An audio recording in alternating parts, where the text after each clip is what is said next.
Guys, welcome back. Loki's back. His channel is getting really dark.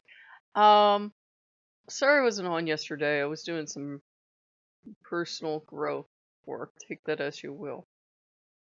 And last night I was in a lot of pain. You guys know I have undifferentiated arthritis, among other things, which means my body aches.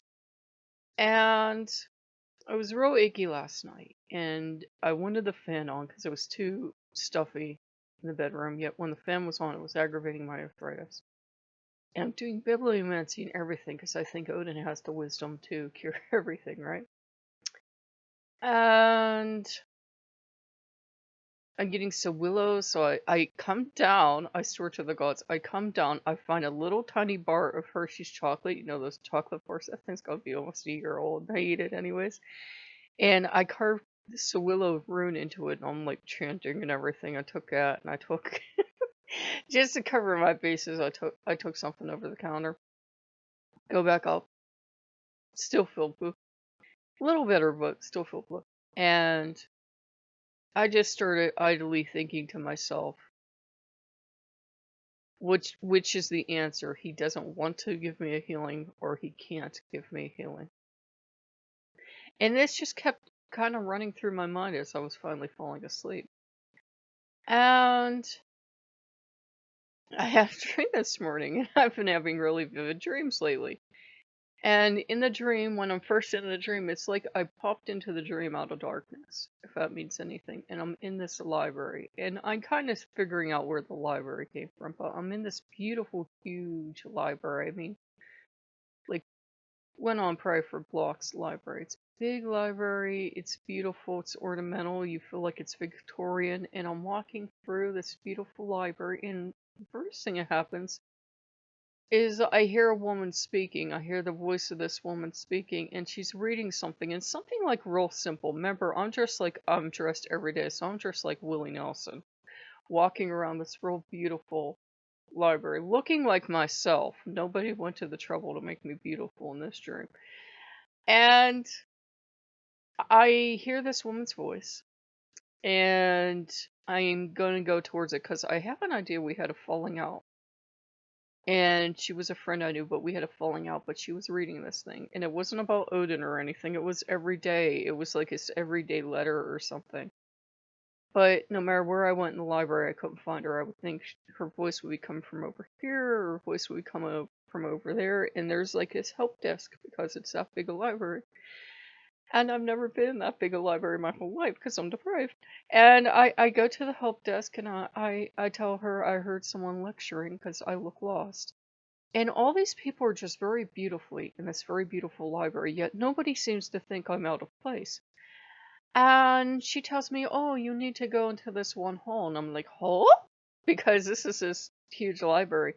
And you go out, and there's this hall, kind of reminded me of Cape May, where little tiny diamond white tiles, and there was a little tiny black diamond every so often in white tiled walls and ceiling, very beautiful. Run me, Akemi. And I saw there was this like lecture hall, yet it was a dining hall at the same time. And for some reason, there was a display of child um bouncy balls. You know, like those rubber ones that are all like they're pink, but they have white swirled in them and everything. Those were out there. And yet it was this place for these very beautiful, rarefied people to go in. And I saw this Victorian lady I've seen in the past in my dreams is giving me advice, and all these beautiful people. And I knew she wasn't in there, so I walked past. And I walked into something else that was also very beautiful. I wish I could remember what it was. I turn around, and there's this guy coming down the hall dressed in like a hospital gown. And at first I thought he had blood on him, but he didn't. He's like walking on crutches, but he's not. He's, I'm okay, I'm okay. They didn't know what they were talking about, blah blah blah. And he's walking down, and all these people know me, and they're all happy to see me. And you know, I'm having thoughts like, did I die? But he was fine apparently, and he's walking down the hall, and I realize that there's this beautiful rainbow staircase, and I'm looking very longingly at this rainbow staircase because I never knew They had one there, and I had been at this place for years. Remember, I've never seen this place before, but I've been there for years. I'm looking at this beautiful rainbow staircase and thinking, I never knew they had one. I thought they only existed on Pinterest. And I'm thinking, you could go up that staircase and nobody seems to mind where you're going. And just as I'm going to step up this staircase, I feel this arm wrap around me, steer me to a plain staircase, and I hear this growling voice telling me, and there's this Sherlock Holmes type fellow. I can't really make out the face, but I can make out the hunting tweeds and everything. Growling to me that he's not going to have me standing there mooning over staircases when here he is standing here. I don't know why. I might skip that part of the dream. I got no, by all means, going ahead. Looking at me, standing there looking at me, falling in love with me. So it might have been a line from a movie, but he said, then I stamped my feet and I got over it, and he's growling and he's leading me up the staircase. And then we have another portion where it blacks out, like a movie blacks out, and comes back up. And instead of coming up a wooden staircase, we're coming up like a kind of iron staircase. And I thought we were coming up into a lighthouse. Only if there was ever a lighthouse beacon, it was gone, and you could look straight down the shaft. And he's like, don't worry about that stuff over there. Come over here. And he's showing me these cases. And there's two cases. There's, like, I think, like a viola case, and there's another case. Now, I do listen to a couple hours of classical music every night.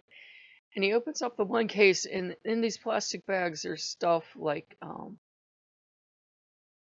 I think one's an Uncle Sam hat and one's something else. And I get the idea, like I have a flash, like there was this woman who got away, blonde, young, blue eyes, and he's saying that was the first case he ever had, and he could never complete it, and that's about where the dream ended. And I'm trying to stay in the bed and enjoy this dream, and the boys, of course, are curious what's going on. And I'm explaining this dream to Odin, and I get into my head. I don't know why it's had to be Odin in this dream, and I don't know what you're talking about. Rah, rah, rah. So he's real growly in the dream. And I mean, he's real growly this morning. And I went to Loki and I told him, and Loki's like, mm-hmm. And then Loki becomes growly. I'm like, what? What? Was it your? Who was it? I thought it would be Odin.